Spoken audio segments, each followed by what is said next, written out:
सभेमधी भाषण व मग कुणी नाही केलं भलं व अग दिल्लीचं दालन खुलं व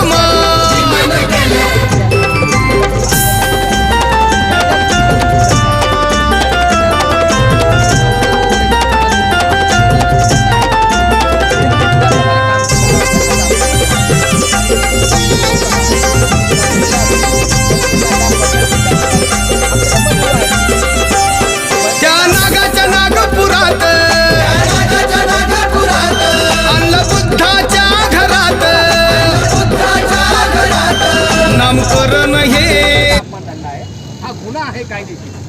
हा गुन्हा आहे तिथे त्या जागेवरती एवढ्या वर्षापासून ते तिथे आहेत ते अचानक त्या ठिकाणी अतिक्रमण करतात आणि पोलीस फोर्स त्या ठिकाणी आणतात आणि